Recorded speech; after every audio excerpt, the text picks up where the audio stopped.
নমস্কার, আপনারা দেখছেন সংবাদ শিরোনাম। শুরু করছি সন্ধ্যার আপডেট। বাংলাদেশে অস্থির পরিস্থিতি, ভারতের সাথে সম্পর্ক মোটেও ভালো নেই।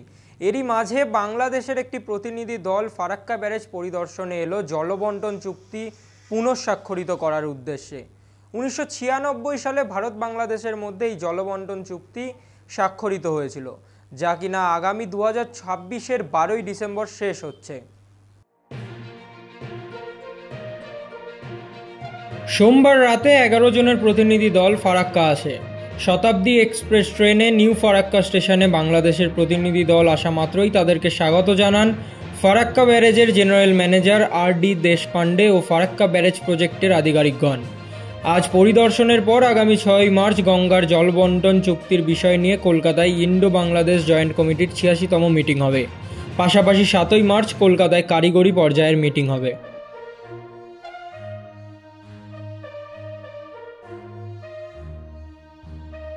ট্যাবের টাকা নিয়েও পরীক্ষায় বসল না জেলার প্রায় 2000 পরীক্ষার্থী।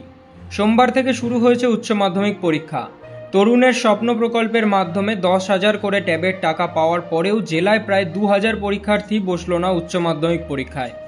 জেলা শিক্ষা দপ্তরের তথ্য অনুযায়ী তরুণের স্বপ্ন প্রকল্পের মাধ্যমে এই জেলায় ট্যাব কেনার টাকা পেয়েছে উচ্চ মাধ্যমিকের 32,248 জন ছাত্রছাত্রী। কিন্তু জেলায় মোট পরীক্ষার্থীর সংখ্যা বর্তমানে 30,164 জন, যার মধ্যে ছাত্র রয়েছে 13,912 জন এবং ছাত্রীর সংখ্যা 16,252 জন। আমাদের এবছর পরীক্ষা দিচ্ছে 30,257 এবং ট্যাব নিয়েছে 32,248। এই গ্যাপটা তৈরি হয়েছে ট্যাব নেওয়ার পর, কিন্তু রেজিস্ট্রেশন কত হয়েছিল সেটা কিন্তু সেই সংখ্যাটা আমাদের কাছে নেই। পিকআপ ভ্যানের সাথে টোটোর মুখোমুখি সংঘর্ষে গুরুতর আহত টোটো চালক। ঘটনাটি ঘটেছে জলপাইগুড়ি জেলার ক্রান্তি গ্রাম পঞ্চায়েতের ধনতলা বাজার সংলগ্ন এলাকায়। স্থানীয় সূত্রে খবর, ক্রান্তি থেকে ধনতলার দিকে যাচ্ছিল বোলেরো পিকআপ ভ্যানটি। বিপরীত দিক থেকে আসা টোটোর সঙ্গে মুখোমুখি ধাক্কা লাগলে টোটোটি দুমড়ে মুচড়ে যায় এবং টোটো চালক গুরুতর আহত হন।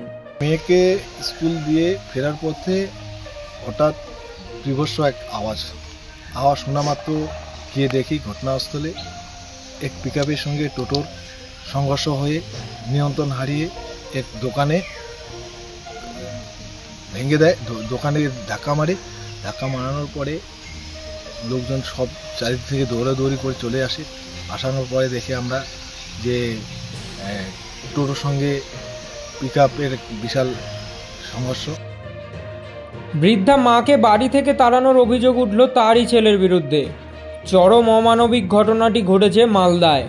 অসহায় বৃদ্ধাকে মুর্শিদাবাদের কান্দি থেকে তুলে নিয়ে ফেলে গেল মালদা শহরের বুকে।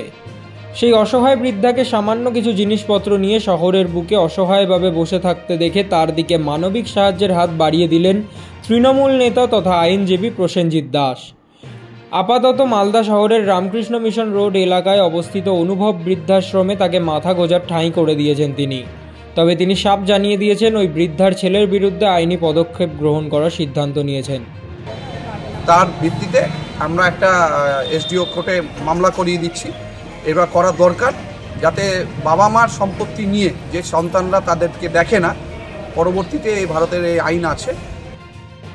আগামী 31শে মার্চ ফের চালু হতে চলেছে জলপাইগুড়ির চা নিলাম কেন্দ্র। তার আগে সোমবার বিকেলে চা নিলাম কেন্দ্র চালুর বিষয় নিয়ে বৈঠক করলেন চা নিলাম কর্তৃপক্ষ। এদিন বৈঠকটি অনুষ্ঠিত হয় জলপাইগুড়ি ইন্ডিয়ান টি প্ল্যান্টেশন অ্যাসোসিয়েশনের হলঘরে। বৈঠকে উপস্থিত ছিলেন শিলিগুড়ি জলপাইগুড়ির চা ব্যবসায়ী থেকে শুরু করে বডলিফ ফ্যাক্টরির মালিকরা। আমাদের টি বোর্ড থেকে আপনারা জানেন যে একটা অ্যাপ্রুভাল এসে গেছে এবং আমাদের 31 মার্চ আমাদের নবদ্বীপ ব্যবসা সেন্টারে নতুন প্রোডাকশন শুরু হওয়ার জন্য বলেছেন এবং সেটা কীভাবে হবে না হবে সেভাবে ডিটেলস আলোচনা হলো স্টেক হোল্ডারদের সঙ্গে। এখানে বায়ার, সেলার্স, ব্রোকার সকলেই ছিলেন, তাদের নিজস্ব মতামত দিলেন। একের পর এক পুকুর ভরাটের অভিযোগ রঘুনাথগঞ্জে। মুর্শিদাবাদ জেলার রঘুনাথগঞ্জ থানার মির্জাপুর এলাকায় ভরাট হয়ে যাচ্ছে একের পর এক পুকুর, এমনই অভিযোগ তুলছেন এলাকাবাসী। মির্জাপুর গ্রাম পঞ্চায়েতের ধলমাঠপাড়া এলাকায় কয়েকটি বিঘার প্রাচীন পুকুর আবারও ভরাট করে দিল মাটি মাফিয়ারা। এলাকাবাসীর অভিযোগ, বেশ কয়েকবার প্রশাসনিক কর্তারা সেখানে গেলেও পরবর্তীতে তা শেষ পর্যন্ত ভরাট হয়ে গেল। সামনে বর্ষাকাল, আর এই বর্ষাকাল আসার আগেই চিন্তার ভাঁজ পড়ছে এলাকাবাসীদের মধ্যে। এখন আমরা এই যে জল মাল ফেলতে পারবো না, কিছু ফেলতে পারবো না। বর্ষার সময় যে জলগুলো, বর্ষার জলগুলো কোথায় যেত? আচ্ছা, এই পুকুরটা তখন বন্ধ হয়ে গেল। এখানে মাছ চাষ হতো। আচ্ছা, কিন্তু এখন তো বন্ধ হয়ে গেল। নিম্নমানের সামগ্রী দিয়ে রাস্তার কাজ করার অভিযোগ তুলে কাজ বন্ধ করে দিল এলাকার বাসিন্দারা। ঠিকাদার সংস্থার বিরুদ্ধেও হুমকির অভিযোগ তুললেন গ্রামবাসী। মঙ্গলবার মালদার মানিকচক ব্লকের বাকিপুর শ্যামসুন্দরী এলাকায় এই রাস্তার কাজ বন্ধ করে বিক্ষোভ দেখালেন এলাকাবাসী। সরকারি নিয়ম মতো রাস্তার কাজ করতে হবে, এমনটাই দাবি এলাকাবাসীর। এই রাস্তার কাজটা বন্ধ করেছি, যে এই যে বালি যা আছে মানে কোনো কাজেরই নাই। যেদিন টলিতে প্রথম দিন নিয়ে এসেছিল আমরা অবজেকশন করেছিলাম যে এই বালিটা চলবে না, এখানে ফেলানো যাবে না, তো তাও কিন্তু আমাদের কথা শুনেনি, অমান্য করে ও ফেলে দিয়েছিল। আর টোটালি আমরা বলেছিলাম এখানে কাউকে কোনো কিছু কাউকে দিতে হবে না। আমরা চেয়েছিলাম সমাজের যে যাতে রাস্তাটা ভালো হোক, এই জন্যই। কি অবস্থা ছিল আগে এই রাস্তার? রাস্তা পুরো বেহাল অবস্থা ছিল, প্রচুর মানে বৃষ্টি পড়লে তো হাঁটাই যাচ্ছিল না। এই রাস্তাটা অনেকদিন পর ধরে হচ্ছে।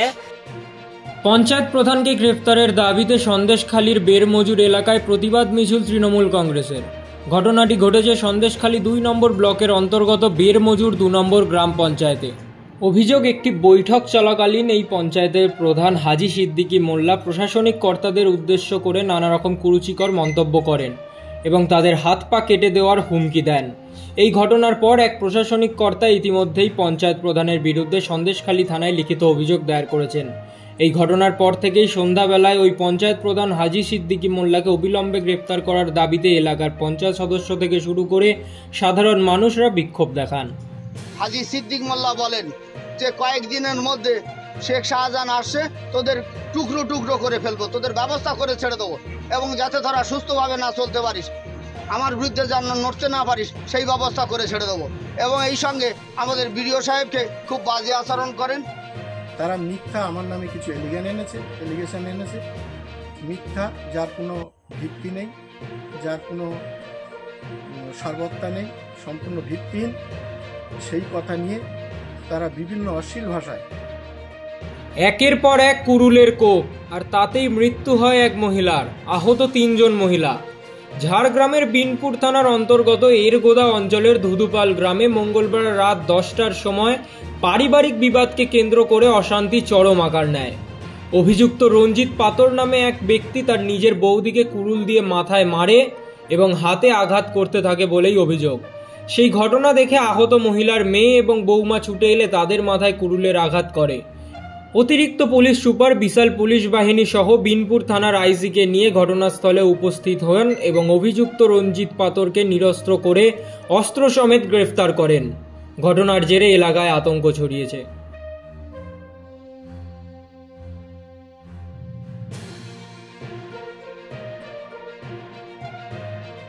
মন্দিরের শেড বানানোকে কেন্দ্র করে আইএসপি সেলের সাথে মতবিরোধ স্থানীয়দের। আসানসোল পুর নিগমের 78 নম্বর ওয়ার্ড তথা বার্নপুরের ত্রিবেণী মোড়স্থিত নেপালি ধাওড়াতে পুর নিগম ও এডিডির পক্ষ থেকে দুর্গা মন্দিরের শেড বানানোকে কেন্দ্র করে আইএসপি সেলের সাথে মতবিরোধ দেখা দেয় স্থানীয়দের। ঘটনাস্থলে ইস্কো কর্তৃপক্ষ এসে কাজে বাধা দেয় ও কাজ বন্ধ করে দেয়। তাদের দাবি, এই বিষয়ে আইএসপি সেলের কাছে কোনো এনওসি বা অনুমতি নেওয়া হয়নি। যদিও স্থানীয় কাউন্সিলর অশোক রুদ্র জানান যে এনওসি চেয়ে আইএসপির কাছ থেকে অনেক আগেই আবেদন করা হয়েছিল, তবে এনওসি আসতে বছর ঘুরে গেছে। আমরা পুনরায় এনওসির জন্য আইএসপির কাছে আবেদন করব। বিশদে জানতে চোখ রাখুন সংবাদ শিরোনামের পর্দায়।